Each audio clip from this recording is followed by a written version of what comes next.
somebody gave us a box full of Indian spices. And in this box of Indian spices, there was a dried okra pod, a single dried okra pod. But then telling me that, this had been saved for generations and that then she had saved it. And then she was passing these seeds on to me and that she thought that I might like to grow it. And this was Chris Smith not really aware of what okra was at all at the time, receiving this pod and kind of feeling a responsibility. I've always felt like a gift of seed is a weighty thing because it comes with almost like an obligation or a compulsion.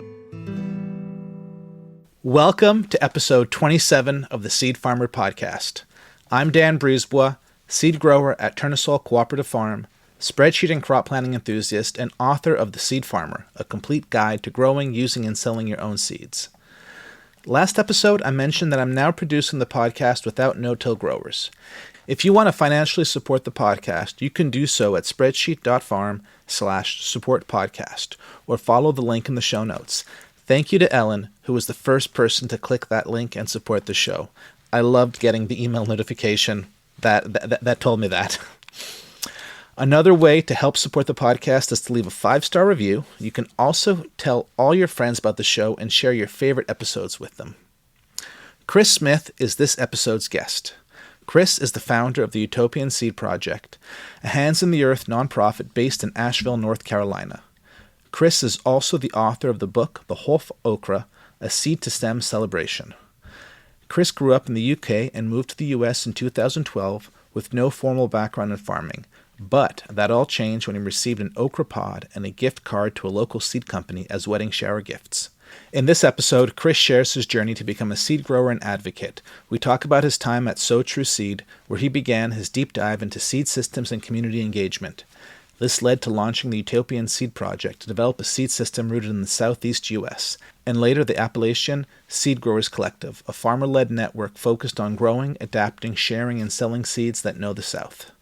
Chris and I talk about the importance of meaningful relationships with seed over time rather than simple, rigid preservation, climate-resilient crops like taro and chayote, and then we talk a lot about growing okra for seed. I hope you enjoy this conversation.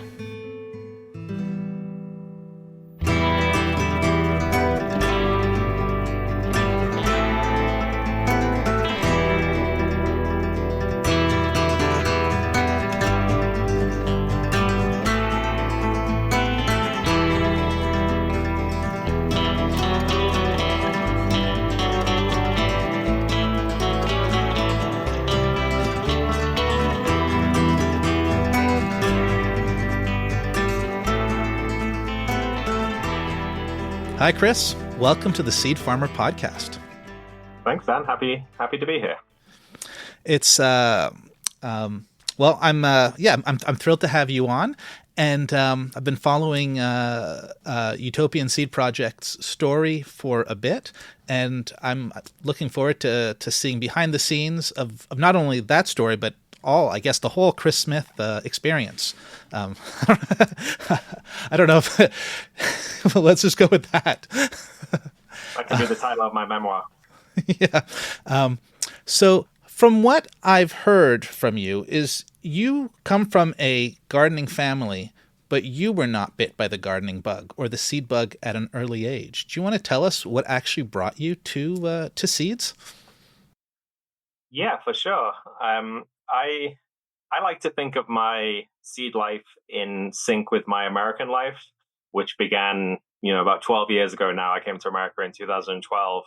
And prior to that, I'm early 40s. So prior to that, first 30 years of life, I really didn't engage with gardening or farming much at all, apart from when I was a child and my mom forced me to water the plants and do all the things in the garden. So I really didn't enjoy being in the garden, and when I left home I didn't continue gardening.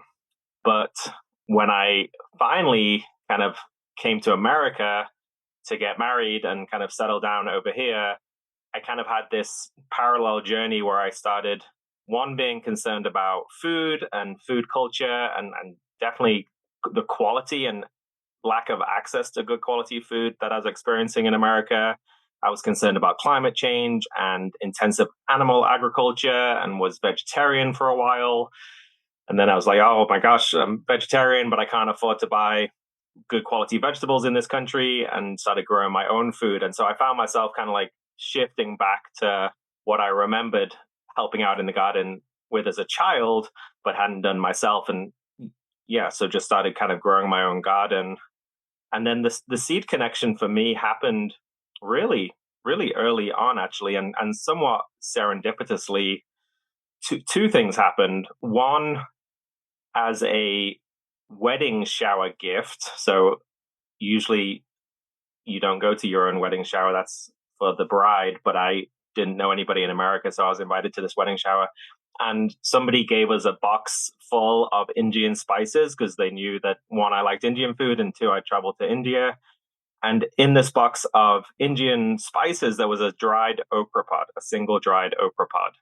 And she, this was a friend called Linda, knew that what was a seed saver and had like kind of grown food in the South for a long time, and so had grown okra, and then had found this pod at a roadside farm in Rosman, North Carolina, and had spoken to the farmer about their seed saving culture, and was kind of just passing on this fairly innocuous dried pod, but then telling me that, this had been saved for generations, and that then she had saved it, and then she was passing these seeds on to me, and that she thought that I might like to grow it. And this was Chris Smith, not really aware of what okra was at all at the time, receiving this pod and kind of feeling a responsibility. I've always felt like a gift of seed is a weighty thing, because it comes with almost like an obligation or a compulsion that if you receive seeds, you kind of have to plant them. So that was like number one for seed. And then shortly after, actually got married and received some wedding gifts. And one of those wedding gifts was a gift certificate for Sow True Seed, which is a small Asheville-based seed company. And so I found myself with a $50 gift certificate for Sow True Seed, which I'd never heard of at the time. I was living in Greenville, South Carolina. About 6 months later, we moved up to Asheville, North Carolina, and I dug out this gift certificate and went and visited this tiny little seed shop that had like 500 varieties of heirloom and open pollinated seeds in this tiny little shop in downtown Asheville.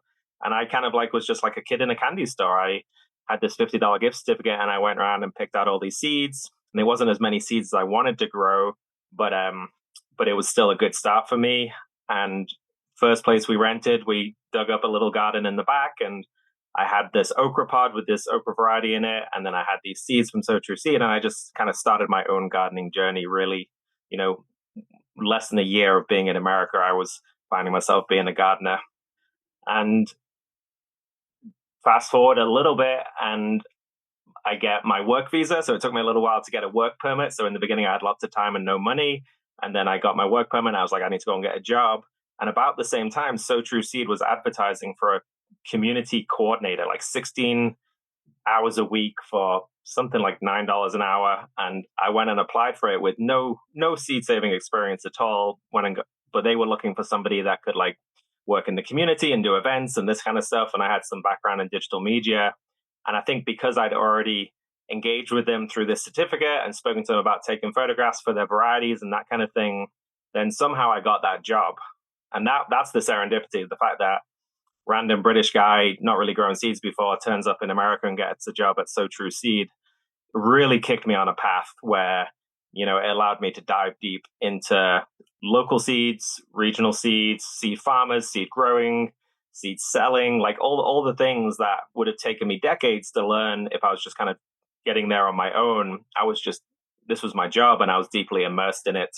And I was at Sow True Seed for 6.5 years, and it was a really foundational experience in my seed work, but also, an incredible opportunity to meet, we work closely with Ira Wallace of Southern Exposure Seed Exchange and Southern Seed Savers Exchange. And we went to all the agricultural conferences and all these connections that I would never have made on my own, certainly not growing up in this country. I was just like thrown into it and really embraced both my own learning, but also that kind of broader community. So I felt like I was on this kind of accelerated program into the seed world, certainly the seed world in the Southeast. And here I am today. Do you still grow that wedding okra? I still have seeds for that wedding okra. and I occasionally grow it out. I don't grow it regularly. That was like that and Hill Country Red were my first okra varieties. And since then, I've grown over 200 different varieties. And it would be a much better story if that one was my most favorite variety, but it's not. It was, it was a catalyst early in my journey that I'm very grateful for. But and I maintain the seed, but I don't grow it regularly. It's not one of my top okras. I I definitely understand that. The seeds that brought us into these relationships, sometimes once you know more, are not as good. Well, not that they're not as good. You don't have the same relationship to them as you have to others. Yeah, and neither should you feel obligated to, in my opinion. Like, I think as seed savers, we often get trapped into maintaining large collections of varieties just because we feel obligated to.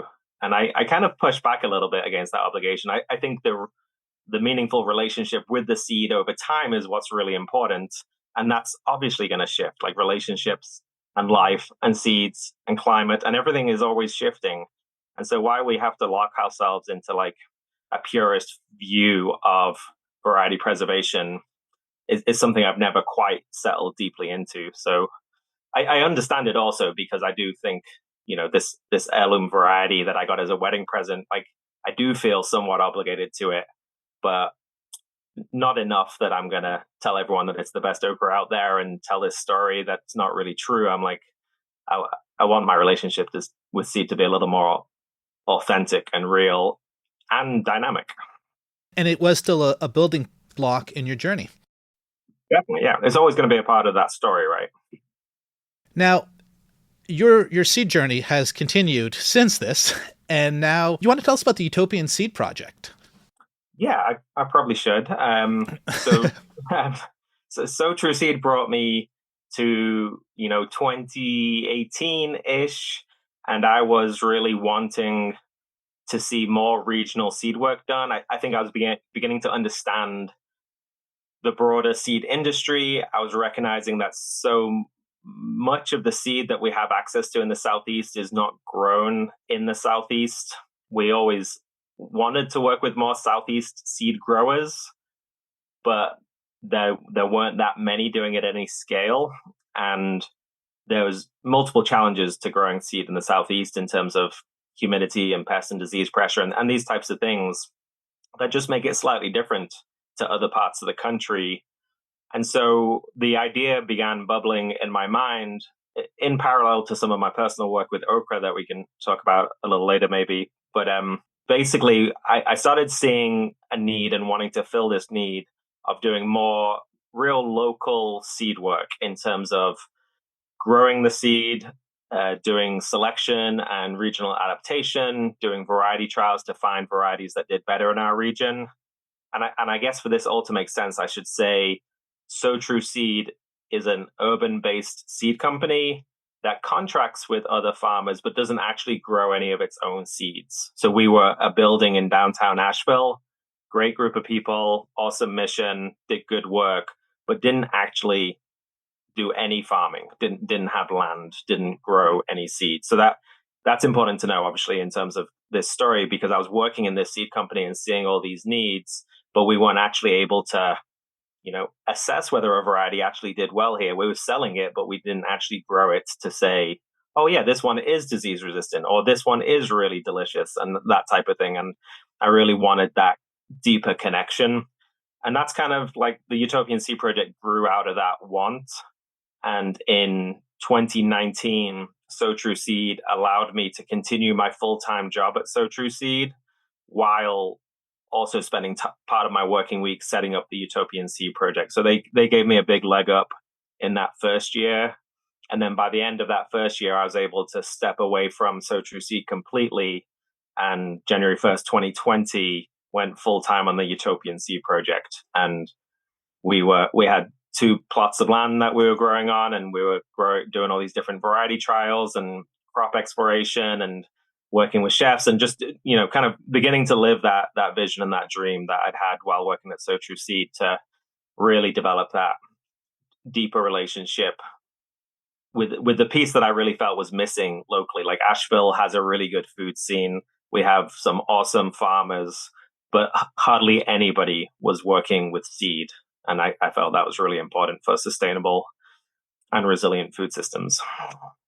It's been 6 years. Utopian Seed Project has, or it's been 6 years since Utopian Seed Project has begun. In the grand scheme of things, this is a short amount of time. But have you seen an impact on the local seed or farm systems or farmers?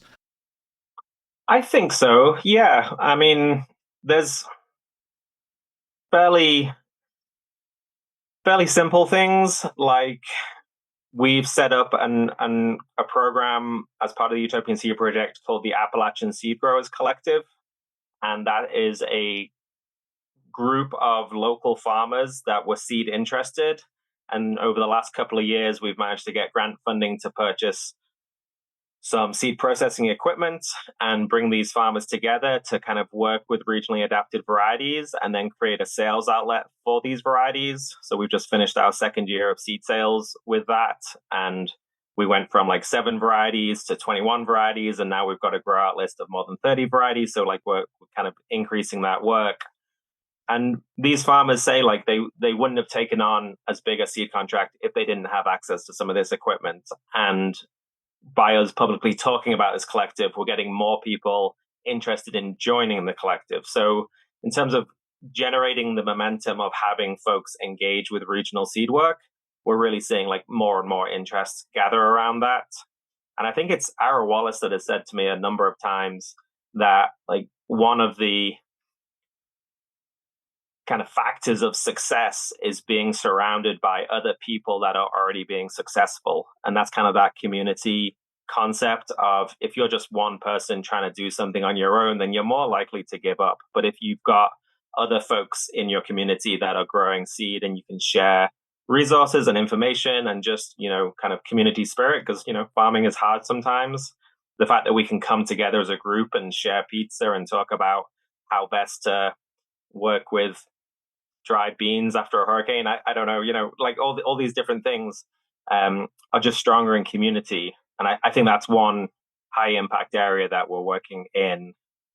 Less seed related, but we do a lot of work with alternative crops as well. And that's kind of with a climate change lens, the fact that it's getting hotter and more pests and diseases are coming up from the south, that, we're growing taro in Western North Carolina, which isn't really a crop that is known in this region that well. There's some immigrant communities that work with it, but as a mainstream staple food crop that can store into the winter, folks just really aren't working with it much.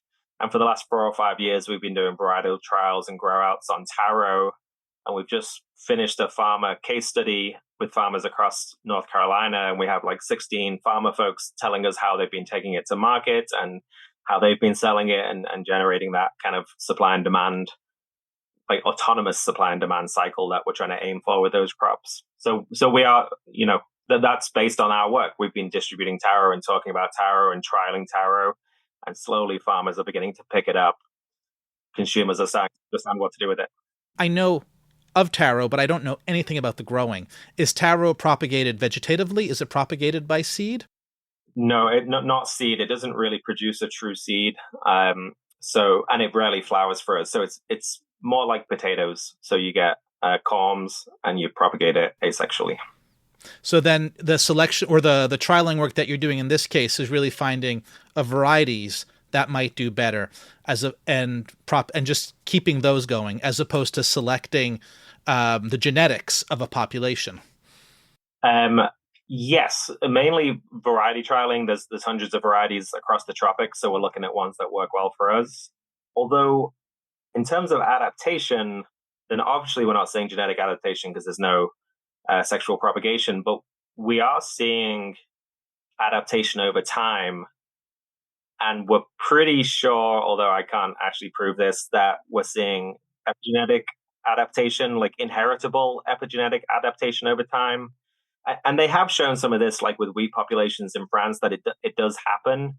But across the board, with all these asexually propagated tropicals that we work with, generally over time, we see increases in yield and often dramatic increases in yield. Now, are we getting better at growing them? Is the climate warming? Are we finding better cultivars? Yes, yes, and yes. But also, sometimes it's pretty like there's something else going on here, and pretty sure it's epigenetics at play. That's awesome. What are other tropical crops that you're trialing? Yeah, we've worked with cassava, although less successfully than taro. It doesn't really root up for us. We're working with chayote, or like northern adapted chayotes that are way more popular in the southern regions of the states.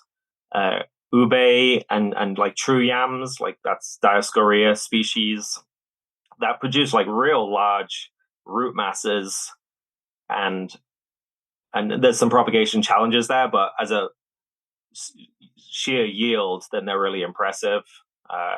Achira, which is like an edible canna, is one of the ones. Arrowroot is interesting.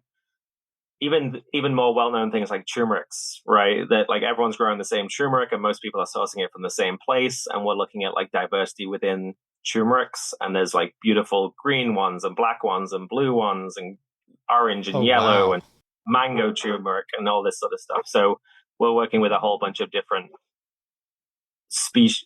Well, actually within turmeric, it's different species of turmeric to get the diversity there as well.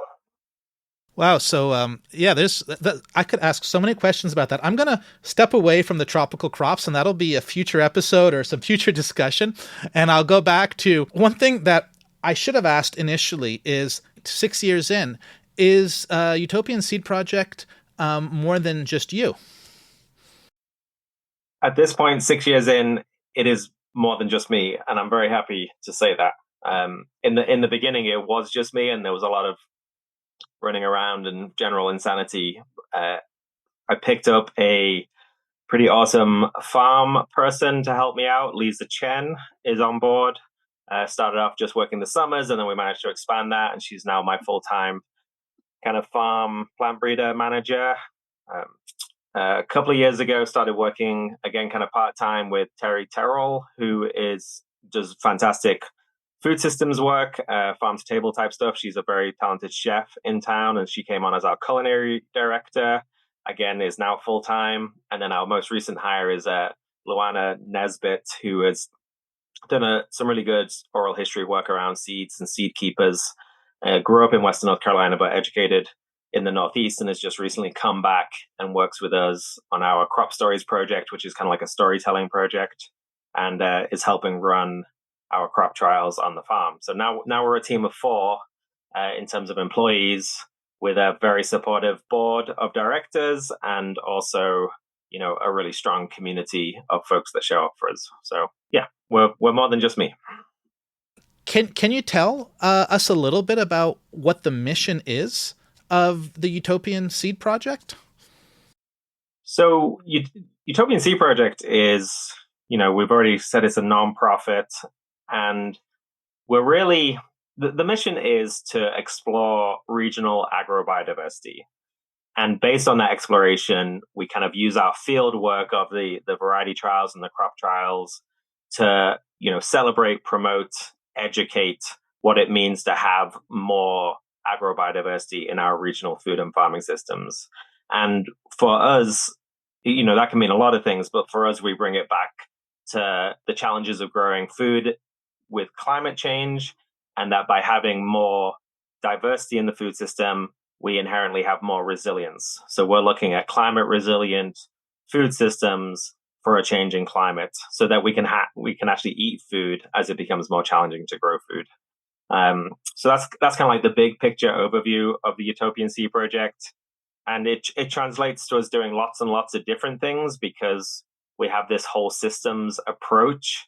And it's not enough just to do a research trial on bolt tolerant lettuce and then get the data and go, job done. That's not going to have the type of impact we want. You've got to then take that information and get it out to all the people in the local food system, whether that's, gardeners that are buying seeds, or chefs that are buying salad mixes, or farmers that are going to market, or local food media and local food pantries. We have community gardens.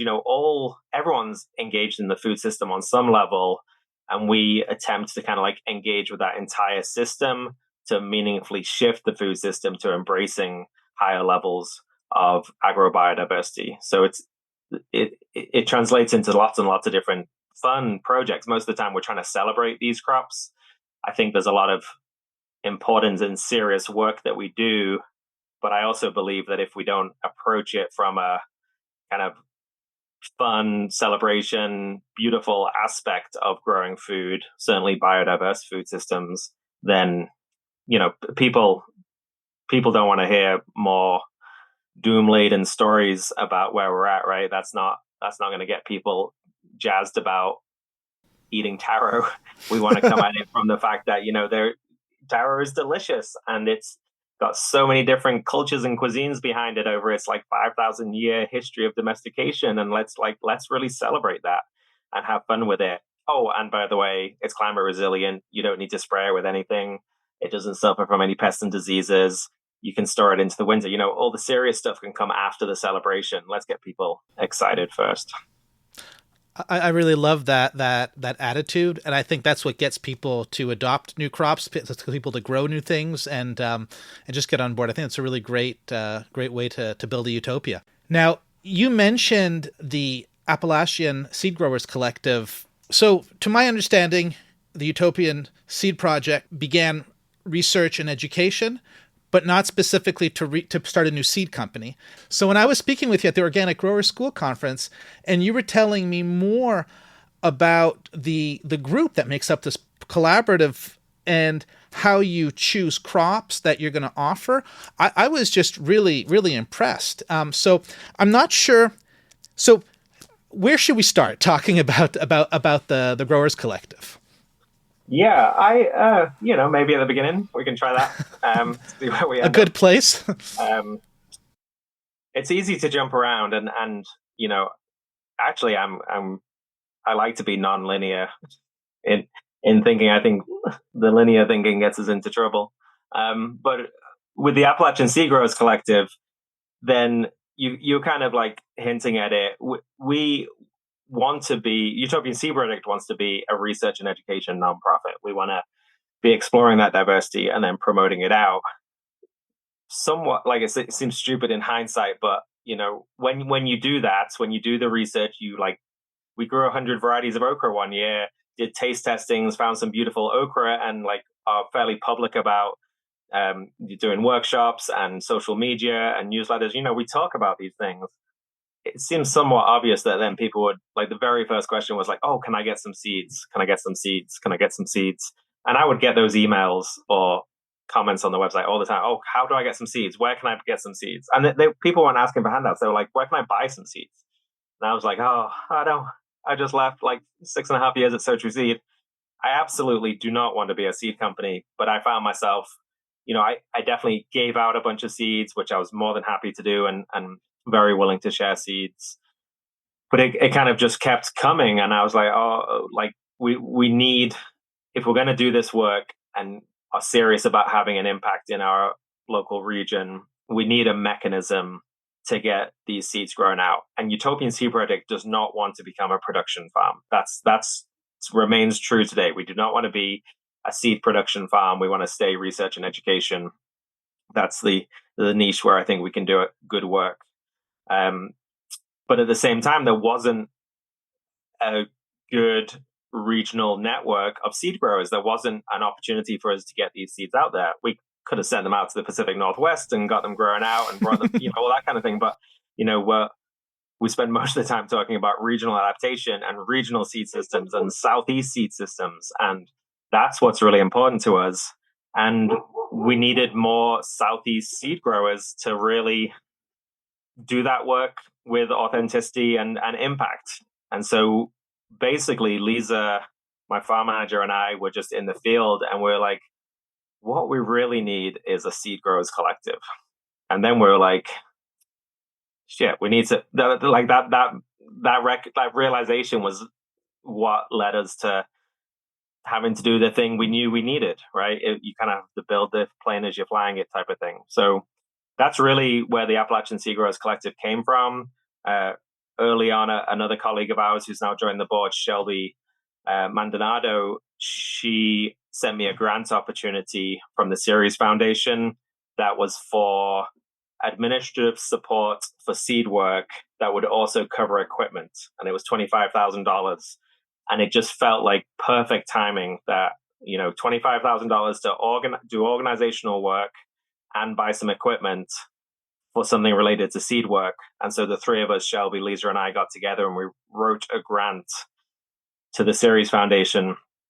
I think it's the Ceres Trust, actually. Sorry. And we got that $25,000, and we used it to have a year of pizza party gatherings with any farmers that were interested in seed work. And we bought about $15,000 worth of seed equipment that we put in a box trailer. And those two pieces, they kind of like the community building meetings and the trailer itself kind of brought together a core group of farmers that wanted to engage in seed work. And that was the beginning of the collective. So yeah, that was how it kind of started, and obviously just grew from there. So there's a couple directions I want to go. Let's start off with the seed equipment trailer. Can you tell us what is in that trailer? Yeah. So some of it is just the bog standard simple stuff. We have the fans and the tarps, and the totes and all that kind of stuff. Lots of 5-gallon buckets, respirators, goggles, gloves for the itchy things. If you ever process sorghum, then you'll know you definitely want to wear gloves. So the basics are in there. We have a cool little seed library, in terms of not an actual seed library of seeds, but of books about seeds. An actual seed. Oh, I don't know what I'm trying to say. A library. Yeah, yes, I get this. And actually, yeah, I love it. So that's in there. And then we have these like kind of more, significant bits of machinery that is really what's made it possible for our seed growers to, grow larger quantities of seed and have higher quality seeds to sell. And that includes, the obvious things like we got a winnow wizard.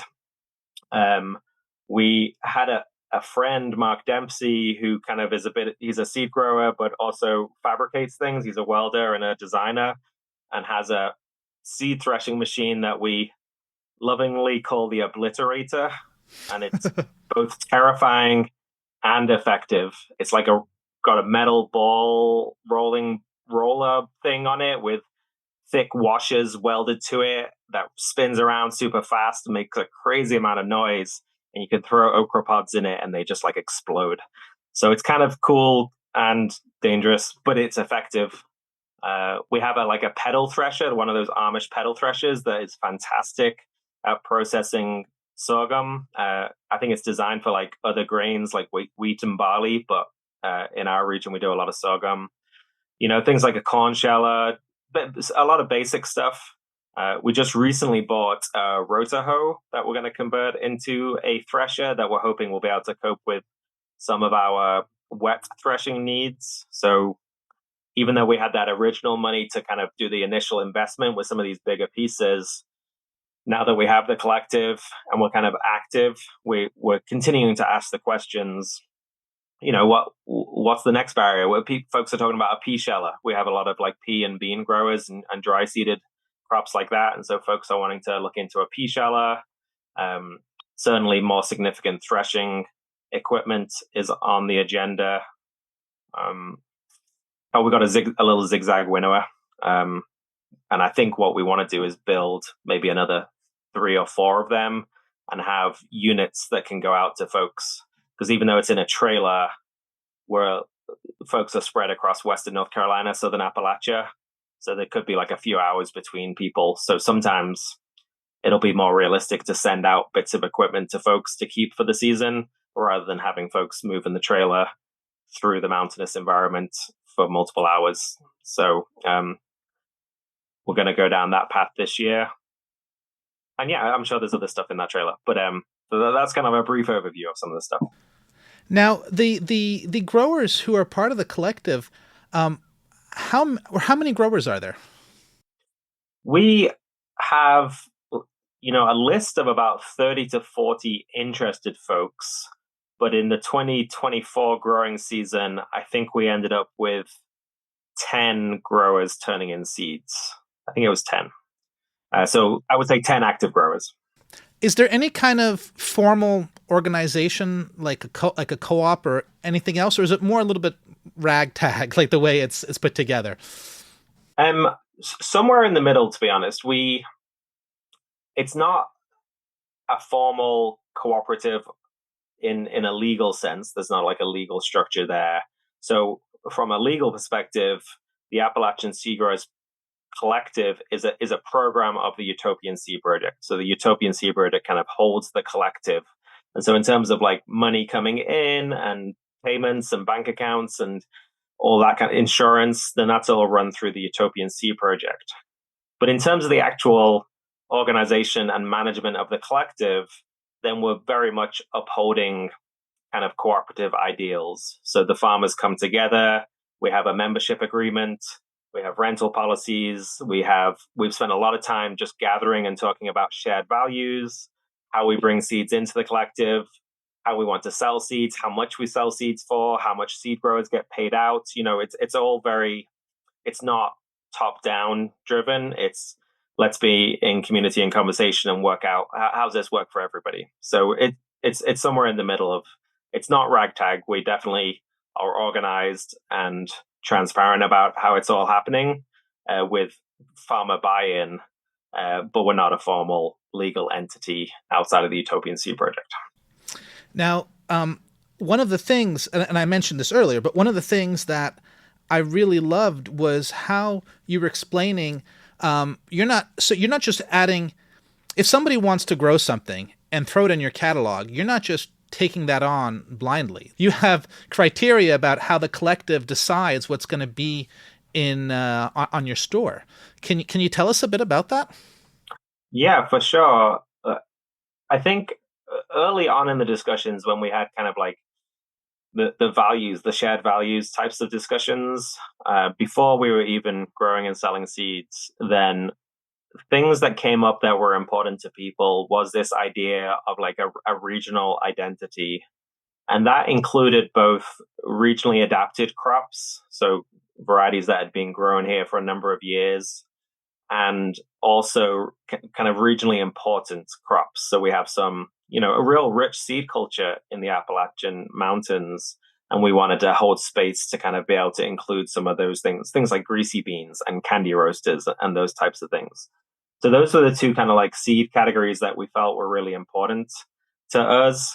And you're right, we didn't want to just like accept anything into the collective. And I think part of that was a desire for us to be able to stand up and be proud of these seeds. We were like, if we're going to sell you this seed, then we really want to be able to stand behind it and say, I grow and love this seed, and that's why I want to share it with you through the medium of this collective. So what that really comes down to in terms of decision making is when we have our kind of early in the season meetings, then folks can effectively like propose a variety to the collective.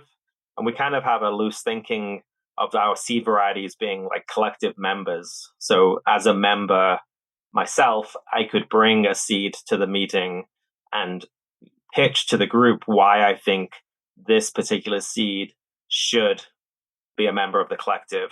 And it might be because I've grown this particular okra for 5 years and I love it. And I've been making active selections for the tastiest pods. And it's a real pleasure to harvest in the field because all the pods clump up the central stalk. And the flowers are just like stunningly beautiful, and everybody's going to want to grow this okra. So that's the kind of the way the conversations go. And then the members will either ask questions about it or decide and basically say, yeah, we'd love to have your okra a member of the collective. And then it comes into the collective and we can grow it out and sell it as a collective. So that's the basic idea, that we kind of pick up these varieties that are farmer recommended. And then we have this other tagline where we talk about the collective as seeds that know the South. And I think that's one of our real core values. We almost called the collective the Humidity Seed Collective because if you've ever grown in the Southeast or know the Southeast, then it's just like it can be really, really sticky through the summer. And that comes with its own challenges when it comes to seed production, certainly dry seeded crops. And we wanted to acknowledge that these seeds that were grown and saved in place for, we asked that seeds are grown and saved in place for 3 years to be eligible for the collective.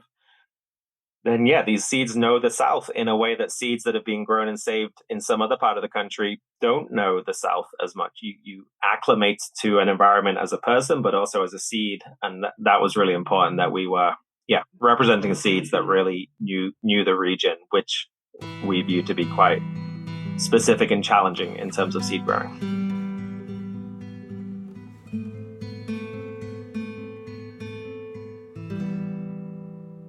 If you're already a seed farmer, or even just thinking about harvesting seed from your plants for the first time, head over to seedgrowers.farm for my free seed grower resources. There is cross-pollination information, seed yield information, even a few seed spreadsheets.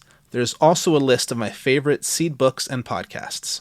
While you're there, you can also sign up for my weekly newsletter to get seed grower tips and stories straight into your inbox.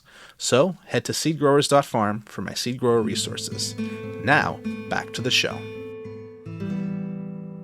I think we should now switch into talking a little bit more shop and pivot into the seed deep dive part of the episode. In addition to working with other kinds of crops, one of the things that some people might know you is from your okra book, and so I thought that would be a good crop to jump into. Do you want to tell us about growing okra for seed? Yeah, I'd love to talk about growing okra for seed, and okra more generally. It's such an amazing and beautiful and bountiful crop that I really would love more people to be growing and celebrating it themselves. I know there's some regional challenges around okra, so it's you've got a national audience, so it's probably worth acknowledging that okra is a heat-loving annual, and I get folks emailing me all over the states and Canada expressing a wish to be able to grow okra, but struggling mainly because of cooler summer temperatures. So it's either not getting hot enough during the day, or the nighttime lows are too low for it to be happy. And what I've not grown it outside of the Southeast, so I can't comment with authority, but I do know that once our nighttime temperatures start getting below 50, 55, then the pods don't grow as quickly. They become very woody quite rapidly, and yeah, just the general quality goes down pretty quickly. So if that's the kind of environment that you're growing in, then you've got a lot of regional adaptation work ahead of you to get an okra that's happy in that environment. And then generally in terms of the top heat, it loves the heat. It's Malvaceae family, so it's got the kind of like the long chain polysaccharides and all throughout the whole plant, which is what makes it slimy, but also makes it really tolerant of the heat. It's a very drought tolerant plant that originally from the African continent, right? So it fits in that category like sorghum and watermelons. They can cope with that dry, hot weather quite well. And I know that's not what the entirety of the United States experiences. So that's my caveat on growing okra. Don't give it a go. Just be aware that that's what it likes. So here in the Southeast, in terms of growing okra and saving seeds, already said it's an annual. It's a pretty fast growing annual. You can be putting seeds in the ground. If it's in warm soil, they'll germinate pretty quickly, and they could be producing the first flower and okra pods within 55 days is pretty reasonable. 65 days for the longer varieties. We've got some that will produce closer to 50 days. So pretty fast as an annual if it's got the heat. And it grows on these long stalks. It's amazing. I meet people that grow up in the Southeast and have never actually seen an okra plant, even though they know what okra is. But it's this kind of like erect shrub. So it's a single stalk that grows up. Occasionally has some branching to it, but most of the time it just goes straight up in the air. You can get dwarf varieties about 2 feet tall, but it can get up to 15 feet tall as well. I think the Guinness Book of Records, something like 18 feet or something. Crazy tall okra if it's got a long enough season. And we eat those pods when they're immature, so little green or red or green with red blushing pods when they're maybe 3 or 4 inches long. And at that stage, they're tender and there's no fibers in them. They do have seeds in them, but they're kind of like little white BB gun sized bullets that pop in your mouth. We've had chefs that kind of shell them like a shelling pea and make they call it an okra seed caviar, where they take those immature juicy seeds and they marinate them in something, and then they top a little cracker, and it's kind of like a fun dish. But then that okra pod keeps growing, and we're looking at about 40 days from flowering. So you get the flower that opens. Okra flowers only live for a single day, so they kind of open, are self-pollinated, and then die in a single day. And then about 40 days after that, the pod would have gone from a young tender pod to a bigger pod that's fibrous but still green, and then it'll start drying down. So this is a dry seeded crop, and it'll dry down to have these like really, really woody, like brown woody pods. They can have some spines to them, so this is a crop, as a seed crop, you might want to handle with gloves. But once they start turning color, so once they start going from green to brown, then you can be clipping them off of the okra plant. And okra produces kind of like sequentially up the stalk. So it'll flower and produce a pod, and then a few inches above it, there'll be another node, and it'll produce a few inches, it'll produce. So this is a crop that you don't get like one big flush and you can harvest all your seeds in one go. It's more like you'll be snipping off pods throughout the season as they dry. So what you end up doing is, like, if you got a 100-foot row of okra with 100 plants, you'll be harvesting a few bucketfuls of okra pods over the season.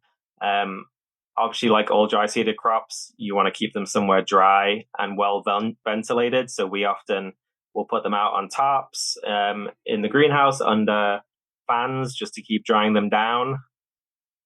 Again, depending on your environment here, I've acknowledged we have the humidity. If we leave the pods out on the plant for too long, specifically if we get late season rains, then you can get molding pretty easily. And this is a common dry seeded crop issue for us in the South, is molding on peas and beans and okra as well. So we tend to pull them in a little bit on the early side. If you're in a drier climate, you can let them go like fully brown and crispy on the plant. And that would probably be ideal if you're able to do that, if you don't have the same relative humidity as we do.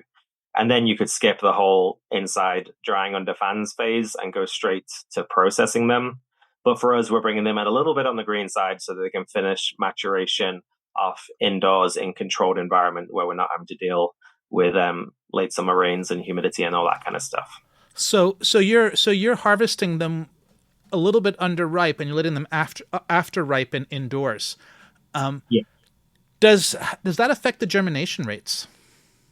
Not that we've noticed. No, I find this with a lot of the dry seeded crops, like even beans. Once the seeds have plumped up inside the fruit, even if they're still on the green side, they will finish maturing off the plant without affecting germination. Obviously, if you're too early and the seeds haven't fully developed, then they don't tend to develop when they're off the plant, but they will dry down off the plant. One of the tells actually is this, okra has like a seam, like it's got ridges and seams along the length of the pod. The pod can be fully green and those seams can begin to split open. And that split is when, that's a good tell to know when you can pull them in and know that the pod's like kind of swelled enough that it's ripe enough for mature seed, even if it needs more drying down on the inside. That's really interesting. So you've harvested it. It's after ripened. How do you get the okra or the seed out of the pods? Yeah. So threshing of the pods. One thing to be aware of with okra pods is there's kind of like a fairly gnarly peduncle at the bottom where it attaches to the stem, and that's really quite tough and woody, and that holds the whole pod together. So you can kind of like easily split the tip of the pod, which will start to release some seeds. But often where the seeds get stuck is down at the other end, where it's much tighter and woodier. So often it's a case of trying to crush that end of it. If you can crush the peduncle end, then everything else just falls apart. So depending on quantity and scale, you're either you got a bowl full of okra on your lap and you can easily hand harvest a lot of okra. If you have gloves on, you can just kind of grab the pod and either rub it in your hands, roll it in your hands, but some crushing action, and then just pull it apart and the seeds just fall out, making, there's a beautiful pitter patter of seeds into whatever container you're catching them in. So we have done like community seed processing where we've had like 20 or 30 people for a workshop and given everyone a bucket of dried okra pods, and everyone's just sat there kind of chatting and hand shelling okra. That's totally viable, and you get a really clean seed because of that. Obviously, on a more commercial level, then that's not overly practical. So low-tech ways would be to put all your okra on a tarp and drive over it. So if you got a fairly hard surface, then definitely, I've done this with a truck, it works. You really need that weight of the crushing action on the pod to release the seeds, and then you can kind of just do a tarp shaking action to get all the seeds to fall down and scoop off the chaff off the top and go through your standard winnowing process. I mentioned the obliterator. So the obliterator really changed things for us because this rolling metal ball that I was describing earlier does a really good job of smashing that peduncle end. And so the whole pod kind of explodes out, and that's what allows the seeds to fall down and separate from the chaff. I know you've, Dan, used that. Is it the MT580 thresher? What's that mechanical thresher you have? We use an MT860 multi-crop thresher, and it's worked amazingly well on okra. And I guess it just probably hits that peduncle and they just split and they just tear through. Do you see any damage on the seeds? We haven't experienced damage on the seeds. So we're in one of those climates where it starts to get cooler nights in August. We can sometimes have really hot periods. Like last year was an amazing okra year, but it's not always the case. And one thing that I have tried is like harvesting whole plants at the end with the pods on and then cutting the pods off and then getting the seed. And I found I've gotten some uneven germination from that. I don't know if that, I don't know how much, I'm a limited experience okra grower, so I don't know how much to, there's probably ways we can improve that last part. Yeah, well, I've definitely done the whole plant harvest where like an early frost has come in and I've been like, I really want more of this seed. So yeah, cutting the whole plant and hanging it to dry. My guess, if I had to, because I've seen this, is, acknowledging that say you get a pod a day, then you can kind of like back that up the plants. And so maybe 50% of the plant has got to that point where the seeds are mature enough to dry down out of the field, but then the ones later on the plant haven't got there yet. But they'll still dry down in terms of like the pods going woody and brittle enough to thresh. But if the seeds aren't fully mature in those later ones and you harvest the whole plant, then you're going to be incorporating seeds that won't have that higher level of germination. And you can kind of actually see it in the seeds themselves. The seeds go fully round and either like a dark black or green color when they're at maturity.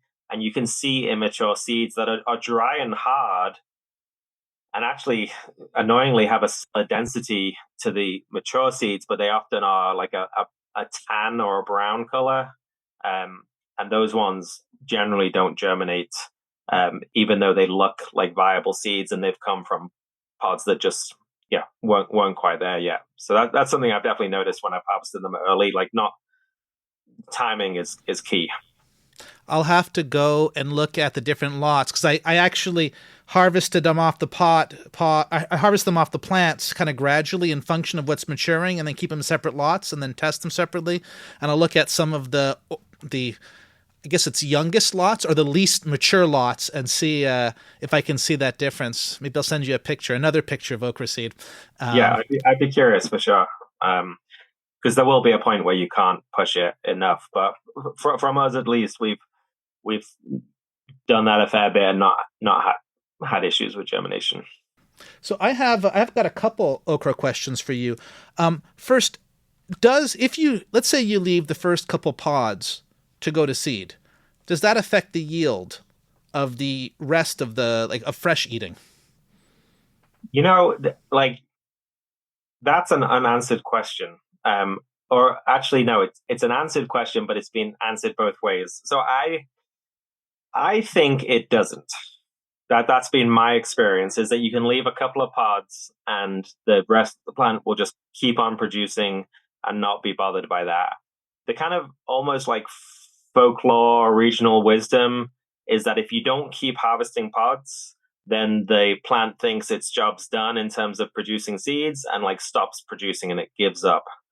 That just hasn't been my experience. I've had plants that I've left in the field or like almost forgotten about, and I've come back to them at the end of the season, and they've just been laden with dried pods, and so that kind of counters that theory for sure.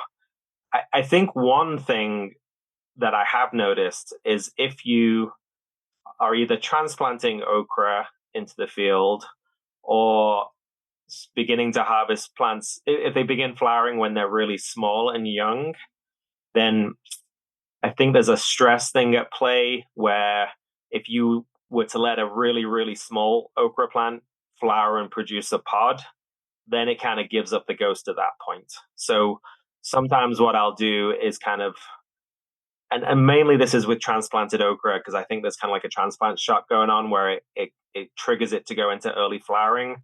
Often I'll pinch off the first few rounds of buds to encourage the plant to keep growing into a more mature stage.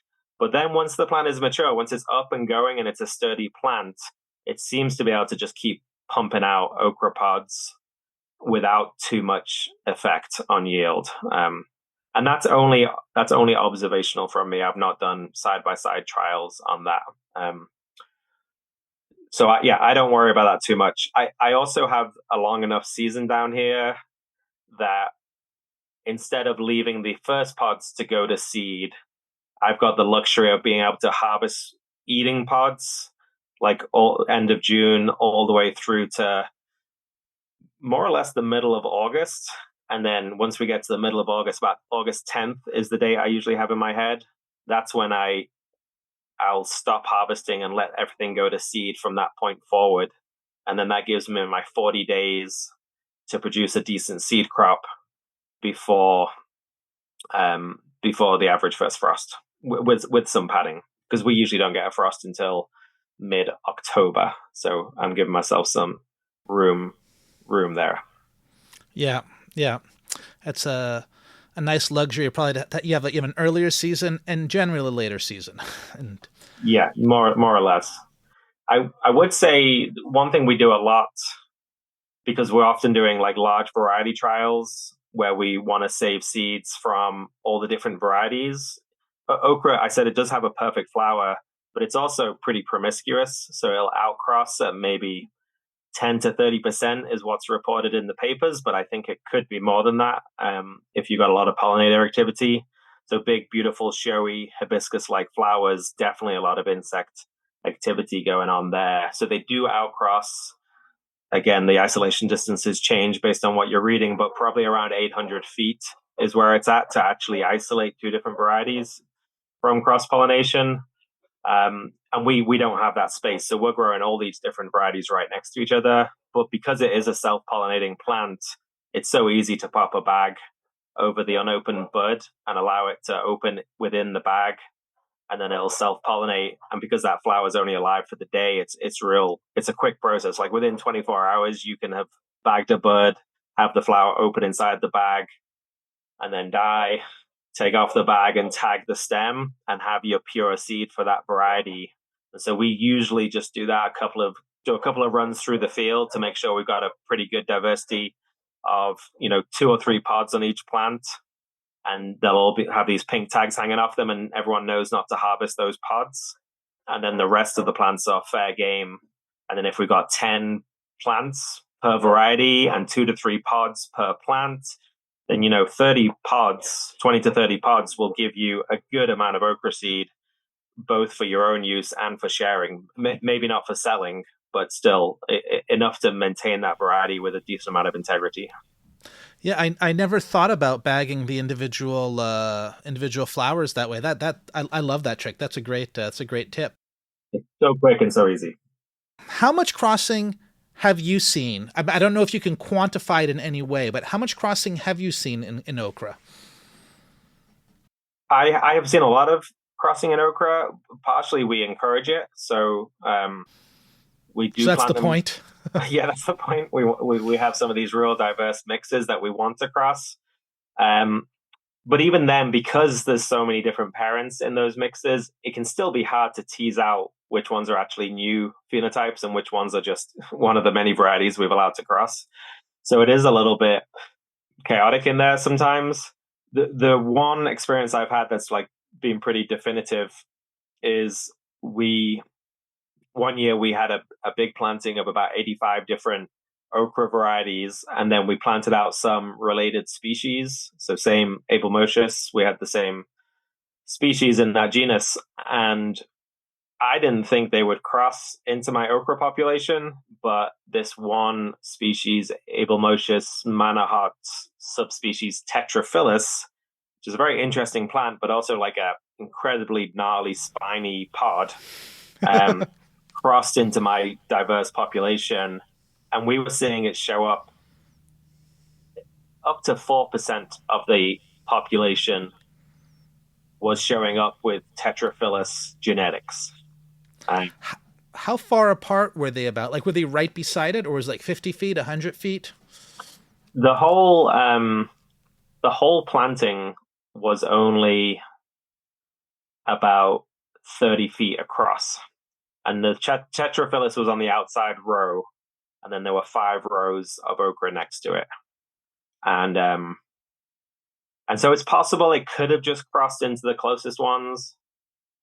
But again, in those okra fields, there's actually extra floral nectaries on the okra flowers, so it really does pull in a whole bunch of insects. Like okra fields are like just buzzing with pollinator activity in the height of summer. So I would not be surprised if that Tetraphilus pollen had gotten all over the population. And definitely unwanted genetics in my big mix of okra. And I wonder if it had been the same species. So you said about 4% crossing in this case, and these are, it's like a bit of a wide species cross. I don't know if it's a wide species cross, but they're not exactly the same. But if they had been the same species, they'd probably be higher, I would guess. That would be your assumption for sure. And I've not monitored it myself, but again, the papers say anywhere between 10 and 30%. And I believe it. Like, the pollen is very accessible. The stigma is like protruding from the stamens. So technically it's above them. But if you ever looked at an okra flower, like in the middle of the day, the stigma is always covered in yellow pollen. So, and even with self-pollinated plants. So whether it's just wind, like that pollen is definitely quite mobile. And so I definitely believe that kind of like 30%. And I think it could be more outcrossing, certainly if the plants are close to each other. Is there anything I should ask you about okra? I guess more specifically okra seed. I know you could tell me all kinds of things about okra, but is there anything specific about okra seed that I should ask you before we move into our final questions? It might be worth quickly talking about water winnowing on okra. I think one thing we've noticed with okra, you go through the threshing process, you end up with a whole bunch of seed. Because of some of that infield molding or different levels of germination, then you can end up with seeds that are the same size. So it's difficult to screen out lower quality seeds. And also because it's a fairly big seed, similar enough density that's hard to traditionally winnow out those seeds. So I have had situations where I've had a large batch of okra that is germinating at like substandard, maybe like 60 to 70%, and we want it up 80 to 90% type of thing. Even though the federal germination rate on okra is really low, so you can get away with it, but we want to sell high quality okra seed. And one thing I've noticed with okra is that you can successfully separate the good seeds from the bad seeds with water winnowing. And I think because the hull of the okra seed is really quite thick, it gives you kind of like a bit of a luxury in terms of doing the water winnowing process. I've done it with other seeds, but it always makes me a bit nervous that it's starting to imbibe water pretty quickly. And even things like beans, like you can see the seed coat goes wrinkly just very, very quickly. So you have to be rapid with it. But with okra, you've got a little bit more time because I don't think it soaks in the water quite as quickly. And all we do is we'll take the seed lot and dump it into a 2/3 filled 5-gallon bucket of water. We'll dump the seeds in, give it one quick stir, and generally all the good seeds sink to the bottom, and a whole bunch of seeds will float if it's got low germination. And then you can just pour off that top layer of seeds with the water, just like you would if you were like pouring off the gunk from a tomato ferment kind of seed cleaning process. And then strain out the bottom ones. And we do, even though I say that you can be relaxed with it, we don't hang about. We'll get those seeds and then lay them out single layer flat on screens and get fans running on them really quickly and get them dried down again. But what we found is that those sinking seeds, I've seen it jump like 25%, 30% germination jump. So we can go from like 60% up to like 90% germination with the water winnowing, which is really impressive. The other comment on that is most of the seeds that sink will be good seeds. That's definitely a true observation in my experience. Of the seeds that float, some of them will be bad seeds that will never germinate, but some of them are also good seeds. So you definitely get a mix in the floating seeds. So it's good at showing you what's good. It's not good at showing you what's bad, if that makes sense. The floating seeds are always a mix of good and bad. The sinking seeds are almost always all good. That makes sense to me. That's something that I've seen with like peppers. Like not all the peppers that float are bad. All the ones that sink are good. Yeah, same deal. So we use that as a seed rescue technique. It's not my go-to because you're losing a percentage of your seeds. But if we've got a seed lot that is failing germination or lower than we'd like it to be, then we'll do the water winnowing, accepting that we're going to lose some of our good seeds to end up with a higher quality seed lot on the back of that. So is that something that I should do then with my okra seed that I harvested from those old plants, the plants at the end of the season, to eliminate anything that's low germinated or low germ? Yeah, I think it'll definitely help. It'll definitely help. So sometimes some of those, like when we went from 60 to 90%, the ones that were remaining were those perfectly round tan colored seeds, which I think are the almost fully formed seeds, but not quite enough to germinate seeds, because they haven't finished that final maturation or been mature enough to get to that final stage. And it's always those ones that are left. So you might still see some of those ones in the mix, which are actually at that point, they're visible enough that if it's not a big lot, you can actually pick them out pretty quickly. But either way, you're going to improve your overall germination by doing that for sure. I've got some projects to do later. So let's get into the last questions. What would you tell your younger seed growing self? I think when I began, then I was taught in a way that was quite strict and rules based in terms of you have to do this, that, and the other. And if you don't do that, then it's not going to work.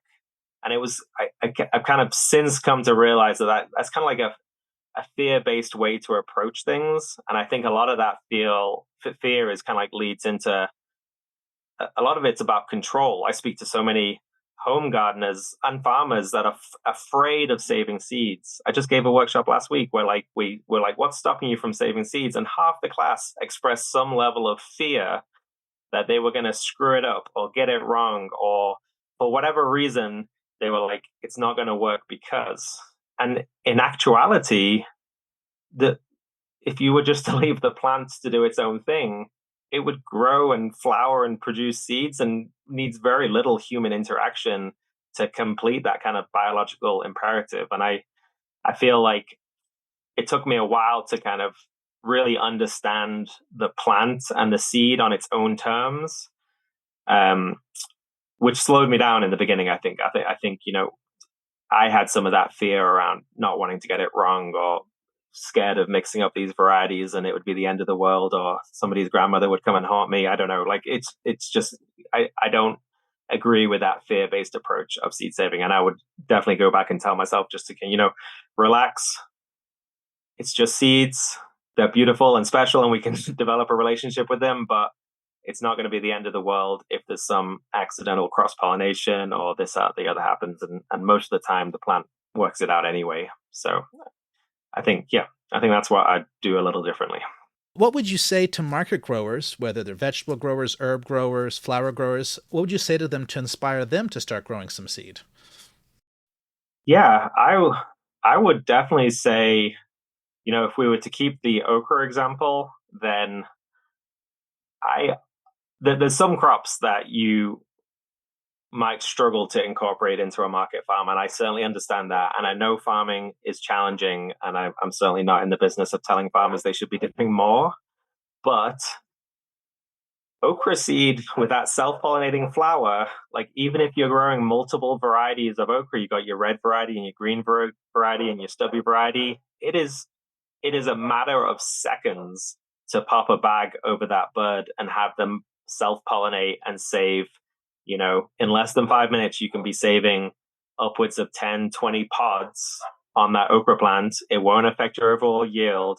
And then you'll have seeds that have been saved on farm. So you won't be buying seeds next year, that you'll be starting the process of regional adaptation. If you start paying attention to which plants you like the most in terms of pest, disease, harvestability, flavor, yield, whatever it is, and you start saving seeds from those plants, you'll be more rapidly advancing the adaptation and selection of that okra. And it's just, it's just quick and easy and has so many benefits for okra that I would just encourage you to kind of give it a go. And there's lots of plants where that's kind of like, there's a similar narrative where it's actually quite accessible and not asking a lot of you. And the benefits on the backside are huge. Is there something that I should have asked you? You probably should have asked me to stop talking about okra. No, I think we covered a lot of ground. And how can people find out more about what you're doing and Utopian Seed Project, the Appalachian Seed Growers Collective, and all those things? Yeah. We'd love to have folks follow along. So Utopian Seed Project has a website, utopianseed.org. And from there, you can easily get to the Appalachian Seed Growers Collective. But it does have its own URL, appalachianseedgrowers.com. But that just forwards you to a page on the Utopian Seed Project website. So you can just go to the Utopian Seed Project website.